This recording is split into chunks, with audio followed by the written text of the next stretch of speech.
Hello everyone, welcome to Educare. आज हम discuss करने जा रहे हैं 27 मई के करंट अफेयर्स। कैसे क्या रहेगा सेशन, बिल्कुल डिटेल में जानेंगे। इससे पहले अगर आपने अभी तक सब्सक्राइब नहीं किया है तो आप इसे सब्सक्राइब कर लीजिए। अगर आप बैंकिंग की तैयारी कर रहे हैं और अगर आप चाहते हैं मोर देन 30 मार्क्स स्कोर करना तो आप बिल्कुल सही जगह आए हैं। आपको ऐसी कंटेंट क्वालिटी मिलेगी जो आपको कहीं और नहीं मिलने वाली। तो आप हर वीडियोज़ को हर रोज़ देखिए। पीडीएफ्स को लेने के लिए आप टेलीग्राम चैनल से जुड़ जाइए। आईडी है educare space current space affairs.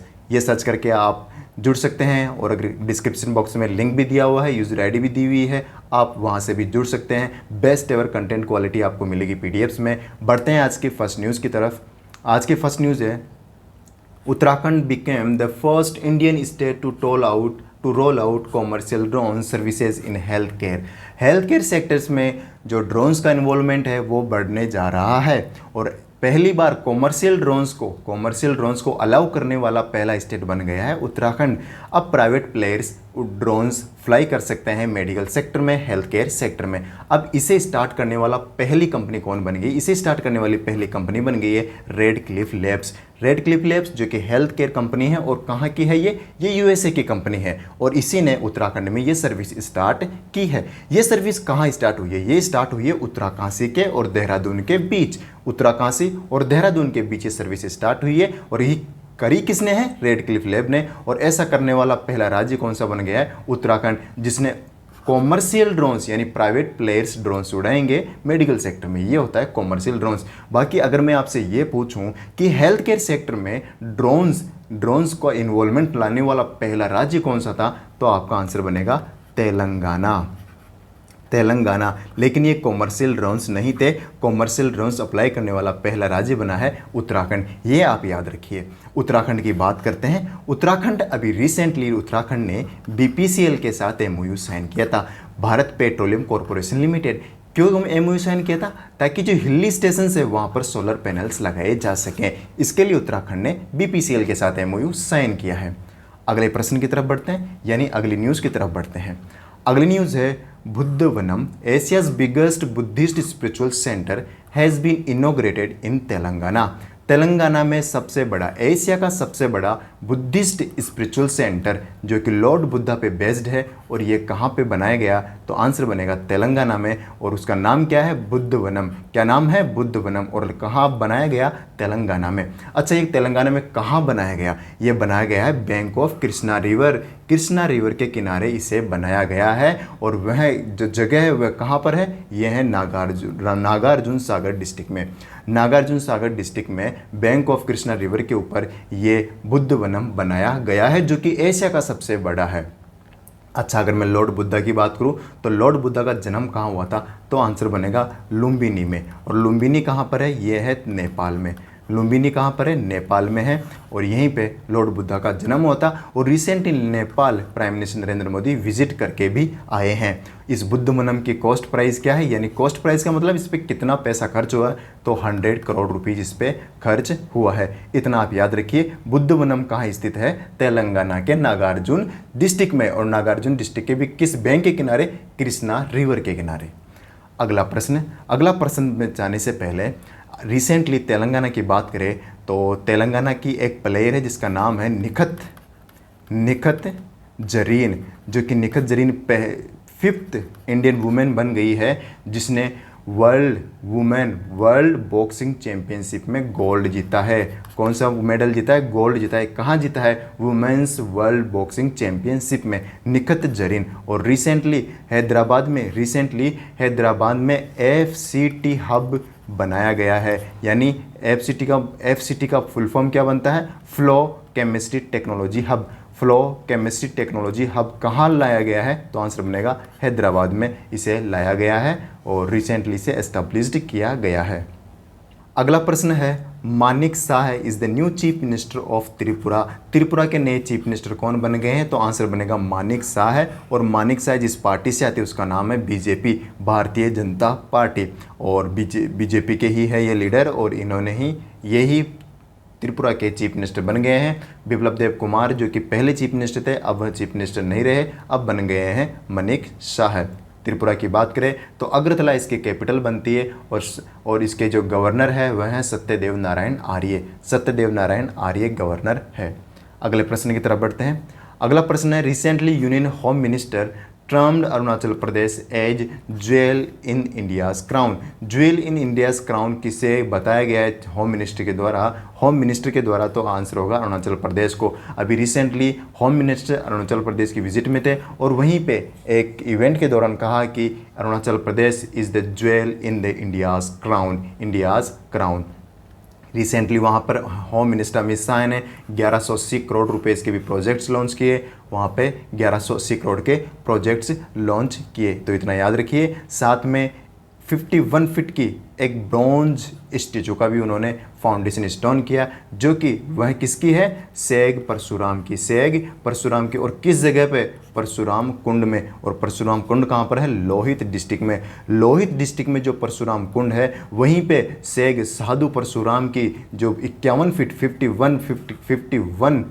Feet की जो ब्रॉन्ज स्टेचू है उसका भी फाउंडेशन स्टोन किया। तो ये भी आप याद रखिए कि दो चीज़ें ही कि एक तो अरुणाचल प्रदेश को ज्वेल इन इंडियाज क्राउन कहा और परशुराम जो सेग साधु परशुराम है उनकी 51 फीट की ब्रॉन्ज स्टेचू का भी उन्होंने फाउंडेशन स्टोन किया।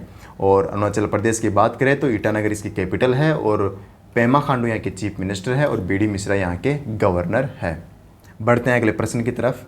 अगला प्रश्न है, India is the host country of ACO regional anti terrorism structure 2022। Simple आप ये याद रख लीजिए कि एसीओ की जो समिट है 2020 की, इसे किसने होस्ट किया? तो आंसर बनेगा इंडिया। किसने होस्ट किया? इंडिया। और ये जो एसीओ थी ये किस पे बेस्ड थी? एंटी टेररिज्म स्ट्रक्चर पर बेस्ड थी और मेन फोकस किस पे था? अफगानिस्तान पर इसका मेन फोकस था। जो अफगानिस्तान की सिचुएशन है उस पर इसका फोकस था। हालांकि अफगानिस्तान एसीओ की मेंबर नहीं है, मेंबर नहीं है। और ये मीटिंग कहाँ आयोजित हुई? ये मीटिंग हुई थी न्यू दिल्ली में और इसे होस्ट किसने किया था? अजीत डोवाल ने।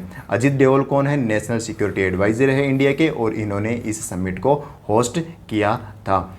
एसीओ की बात करें तो एसीओ में 8 कंट्रीज़ थी पहले, लेकिन अभी रिसेंटली न्यू ईरान को ऐड कर लिया गया है। न्यू मेंबर कौन बन गया है? ईरान। अब टोटल कितने मेंबर हो गए? 9 मेंबर हो गए हैं। Russia, China, India, Pakistan, Kyrgyzstan, Kazakhstan, Tajikistan और उज्बेकिस्तान। तुर्कमेनिस्तान को छोड़कर सारे इसमें शामिल है। जितने भी स्थान हैं वह सब इसमें शामिल है। बढ़ते हैं अगली न्यूज़ की तरफ। और अगली न्यूज़ में बढ़ने से पहले एससीओ की हेडक्वार्टर की बात करते हैं। इसका हेडक्वार्टर है बीजिंग में। इसका हेडक्वार्टर कहाँ पर है? बीजिंग में। Finance minister Nirmala Sitharaman inaugurated the regional office of CCI at Kolkata. CCI competition commission of India. Competition commission of India का नया रीजनल ऑफिस कहाँ इनॉग्रेट किया है? कोलकाता में। किसने इनॉग्रेट किया है? आंसर बनेगा निर्मला सीतारमन ने। और किस ओकेजन पर? तो CCI का 13th एनुअल सेलिब्रेशन था और इसी के दौरान इसे लॉन्च किया गया और इसे वर्चुअली लॉन्च किया गया है न्यू दिल्ली से। तो इतना आप याद रखिए। और Nirmala Sitharaman recently G20 summit में भी इन्होंने पार्टिसिपेशन लिया था। और ये कौन सा देश इसे होस्ट कर रहा है? तो आंसर बनेगा इंडोनेशिया। G20 का 2022 वाला एडिशन कौन सा देश होस्ट कर रहा है? तो आंसर बनेगा इंडोनेशिया। और 2023 वाला कौन होस्ट करेगा? तो आंसर बनेगा इंडिया। तो आंसर बनेगा इंडिया। अगला प्रश्न, गौतम अडानी और कुराम परवेज और Karuna Nandy are the 100 most influential people of 2022 by Time magazine. Time magazine ने एक रिपोर्ट रिलीज़ की है और रिपोर्ट क्या है? इन्होंने जो टाइम मैगजीन रिलीज़ की और मैगजीन में 100 मोस्ट इन्फ्लुएंशियल पीपल की इन्होंने जो लिस्ट थी वो जारी की है और इसमें 3 इंडियंस इसमें शामिल है। गौतम अडानी, खुराम परवेज और करुणा नंदी ये इसमें शामिल है। करुणा नंदी इसमें शामिल है। और गौतम अडानी की बात करें तो आप सब जानते हैं ये अडानी ग्रुप के फाउंडर एंड चेयरमैन है और इनका जो नाम लिस्ट किया है टाइम मैगजीन में वो टाइटन्स कैटेगरी में दिया गया है। उसके बाद आता है करुणा नंदी। और करुणा नंदी जो कि एक सुप्रीम कोर्ट में एक लॉयर है और पब्लिक एक्टिविस्ट भी है और इन्हें वुमेंस राइट कैटेगरी में इन्हें लिस्ट किया गया है। और बात करें खुराम परवेज की तो खुराम परवेज एक कश्मीर एक्टिविस्ट है, कश्मीर राइट एक्टिविस्ट, यानी कश्मीर में जो जो आतंक हो रहा है उस पे, उसके अगेंस्ट जो लोगों के साथ वहाँ पे गलत हो रहा है उनके अगेंस्ट ये काम करते हैं, उनके साथ ये काम करते हैं। तो ये ह्यूमन राइट कैटेगरी में उनको दिया गया खुराम परवेज, तो इनका भी नाम याद रखिए।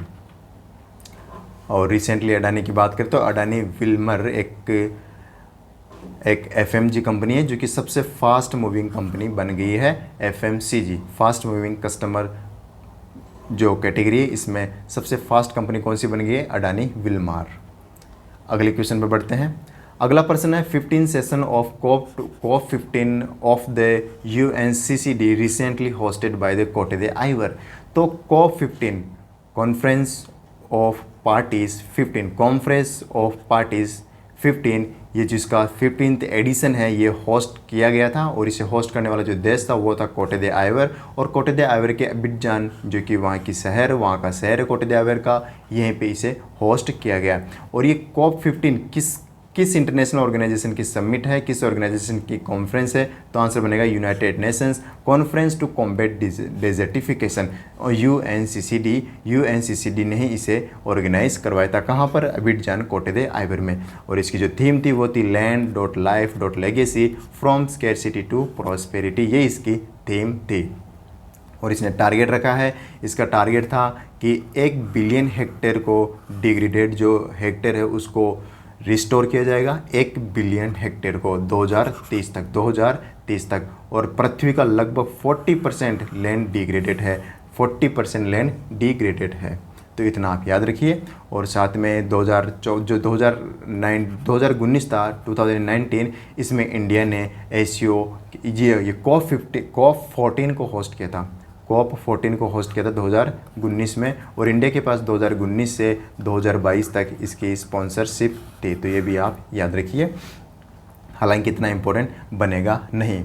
और इसी के रिगार्डिंग एक न्यूज़ है, न्यूज़ ये है कि G20 ने भी ये डिसाइड किया था कि 1 ट्रिलियन पेड़ लगाए जाएंगे डिग्रेडेड लैंड को रिकवर करने के लिए, 1 ट्रिलियन पेड़ लगाए जाएंगे 2030 तक, ये भी आप याद रखिए। और इंडिया की तरफ से कौन गए थे? तो भूपेंद्र यादव कौन है? मिनिस्ट्री ऑफ एनवायरनमेंट को हेड करते हैं भूपेंद्र यादव, यही कोटे दे आइवर गए थे और इस समिट में पार्टिसिपेशन लिया था। यूएनसीसीडी की बात करें तो इसका हेडक्वार्टर बनता है बोन, जर्मनी में इसका हेडक्वार्टर है।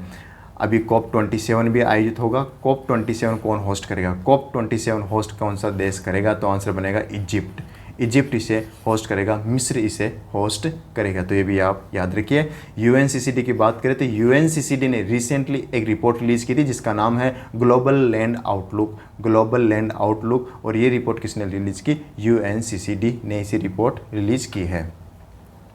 अगला प्रश्न है, अगली न्यूज़ है एचडीएफसी बैंक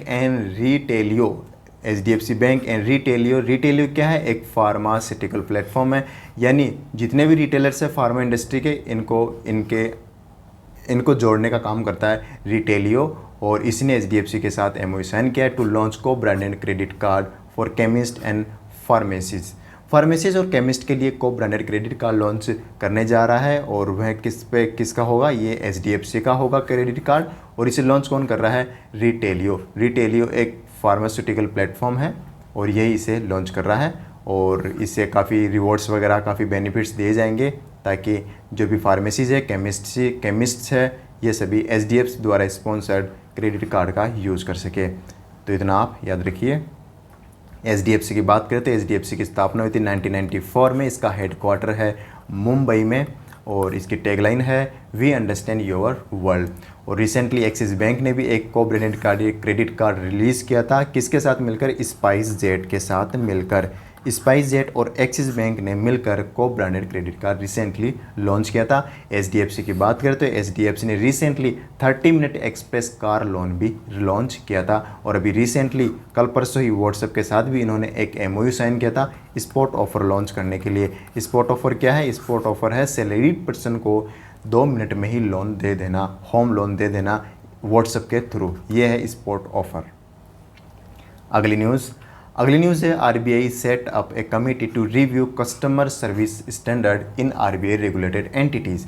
यानी आरबीआई के द्वारा जितने भी रेगुलेटेड एंटिटीज़ है, चाहे बैंक्स हो, चाहे स्मॉल फाइनेंस बैंक हो, आरआरबीज हो, कुछ भी हो जो आरबीआई के अंदर काम करती है, आरबीआई जिन्हें रेगुलेट करता है, उनके कस्टमर्स को रिव्यू करने के लिए, उनके कस्टमर्स की जो प्रॉब्लम्स है उनको जानने के लिए, उन कस्टमर से रिलेटेड कुछ सजेशन लेने के लिए एक कमेटी का गठन किया और इसमें 6 मेंबर को इंक्लूड किया गया है। 6 मेंबर कमेटी है और इसे जो हेड करेंगे उनका नाम है विभू प्रसाद कानूनगो, इन शॉर्ट बीपी कानूनगो। यही है बीपी कानूनगो और यही इस कमेटी को हेड करेंगे। तो याद रखिए BP Kanungo to improve customer service, इनके रिगार्डिंग एक कमेटी एस्टेब्लिश की गई और इसी को ये हेड करेंगे। रिसेंटली आरबीआई ने एक अपॉइंटमेंट किया था, यानी जो मॉनेटरी पॉलिसी कमेटी, इसमें एक मेंबर का नॉमिनेशन किया है जिसका नाम है डॉक्टर राजीव रंजन। डॉक्टर राजीव रंजन को एमपीसी कमेटी में शामिल कर लिया गया है, मॉनेटरी पॉलिसी कमेटी में। और रिसेंटली आरबीआई ने एक रिपोर्ट रिलीज़ की थी जिस रिपोर्ट के अनुसार टोटल 12 पब्लिक सेक्टर बैंक्स हैं, उन 12 पब्लिक सेक्टर बैंक्स में 40,925 करोड़ रुपए का फ्रॉड हुआ था। 40,925 करोड़ का फ्रॉड हुआ था। बढ़ते हैं अगली न्यूज़ की तरफ। अगली न्यूज़ है PhonePe to acquire WealthDesk and OpenQ for $75 million. $75 million के लिए $75 मिलियन की प्राइस पर फ़ोनपे ने, जो कि वॉलमार्ट द्वारा ओन की जाती है, वॉलमार्ट, और इसी ने वेल्थ डेस्क और ओपन क्यू को एक्वायर कर लिया है। जस्ट इतना आप याद रख लिए। और वेल्थ डेस्क की बात करें तो ये एक टेक्नोलॉजी कंपनी है और ओपन क्यू एक इन्वेस्टमेंट एडवाइजरी कंपनी है, ये भी आप याद रख लीजिए। और रिसेंटली अगर हम बात करें एक्वायर की, तो अभी रिसेंटली अडानी ग्रुप ने भी 2 कंपनीज़ को एक्वायर किया है, एक तो अंबुजा सीमेंट और इसकी सब्सिडरी एसीसी को भी इसने एक्वायर कर लिया है अडानी ग्रुप ने। बढ़ते हैं अगली न्यूज़ पर। अगली न्यूज़ है TN. Manoharan takes the over the part time chairman of IDBI bank. IDBI bank के नए चेयरमैन कौन बन गए? तो आंसर बनेगा टी.एन. मनोहरन। इनको 3 साल के लिए अपॉइंट किया गया है और ये जब पार्ट टाइम इन्हें अपॉइंट किया गया है। और ये अपॉइंट किसके द्वारा किया गया? रिजर्व बैंक ऑफ इंडिया के द्वारा इन्हें अपॉइंट किया गया है। याद रखिए नाम टी.एन. मनोहरन, टी.एन. मनोहरन। और रिसेंट अपॉइंटमेंट की बात करें तो डॉक्टर पुष्प कुमार जोशी जिनका अपॉइंटमेंट किया गया है किस डिपार्टमेंट में? तो आंसर बनेगा एचपीसीएल। एचपीसीएल ने रिसेंटली डॉक्टर पुष्प कुमार जोशी को as a chairman and managing director appoint किया है। और रिसेंटली बॉम्बे स्टॉक एक्सचेंज ने भी अपना एक चेयरमैन नियुक्त किया है जिसका नाम है एस एस मुंद्रा। और रिसेंटली जो CII confederation of Indian industry, CII के भी नए प्रेसिडेंट कौन बन गए हैं? संजीव बजाज बन गए हैं। अगली न्यूज़ की तरफ बढ़ते हैं। अगली न्यूज़ है Vinay Kumar Saxena has been appointed as the 22nd lieutenant governor of Delhi. New Delhi के जो भी वर्तमान में जो अनिल बैजल लेफ्टिनेंट गवर्नर है, अब ये नहीं रहे। अब नए लेफ्टिनेंट गवर्नर कौन बन गए हैं? विनय कुमार सक्सेना नए लेफ्टिनेंट गवर्नर बन गए हैं। तो जस्ट इतना याद रखिए। अगर एग्जाम में पूछा जाए कि लेफ्टिनेंट गवर्नर का अपॉइंटमेंट कौन करता है तो आंसर बनेगा रामनाथ कोविंद, यानी प्रेसिडेंट ऑफ इंडिया के द्वारा इनका अपॉइंटमेंट किया जाता है। और कौन बन गए नए? विनय कुमार सक्सेना। अगला प्रश्न, IFC officer Vivek Kumar appointed as a private secretary of prime minister Narendra Modi. Narendra Modi के प्राइवेट सेक्रेटरी कौन बन गए हैं? विनय कुमार। तो इतना आप याद रखिए। IFS इंडियन फॉरेन सर्विसेज के ऑफिसर है विवेक कुमार, इन्हीं को प्राइवेट सेक्रेटरी बनाया गया है प्राइम मिनिस्टर नरेंद्र मोदी के। तो इनका नाम आप याद रखिए। Recently principal scientific adviser to government of India किन्हें अपॉइंट किया गया? अजय कुमार सूद को अपॉइंट किया गया था principal scientific adviser to the government of India. और प्राइम मिनिस्टर के एडवाइजर किन्हें अपॉइंट किया गया? तो आंसर बनेगा तरुण कपूर को अपॉइंट किया गया था। अगला प्रश्न, world turtle day is annually observe across the globe on 23 मई। हर साल वर्ल्ड टर्टल डे मनाया जाता है। हर साल टर्टल डे मनाया जाता है वर्ल्ड 23 मई को। और इन्हें मनाया जाता है कि टर्टल को कंजर्व करना, उनके जो हैबिटेट्स है उनको बचाना, और बस इन्हीं के बारे में अवेयरनेस बढ़ाने के लिए हर साल 23 मई को 23 मई को वर्ल्ड टर्टल डे मनाया जाता है। इस साल की थीम है celebrate ask everyone to love and save turtles. Ask everyone to love and save turtles इसकी थीम बनती है। बढ़ते हैं अगली न्यूज़ की तरफ। अगली न्यूज़ है world's oldest living grandmaster Yuri Averbakh has passed away recently. Yuri Averbakh जो कि Russian grandmaster, Russian chess player है, और इन्हीं का रिसेंटली इनका देहांत हो गया, या हम कह सकते हैं ये recently passed away. So remember, और इन्होंने फीडे में भी इन्होंने अपनी एज ए मेंबर सर्विस दी थी, और इन्होंने जो सेवित चेस फेडरेशन है इनमें भी प्रेसिडेंट रह चुके हैं, सेवित चेस फेडरेशन में भी ये रह चुके हैं। तो ये था आज का ओवरऑल सेशन 27 ऑफ मई का। कैसा लगा सेशन? मिलते हैं आपसे अब अगले क्लास में 28 ऑफ मई के।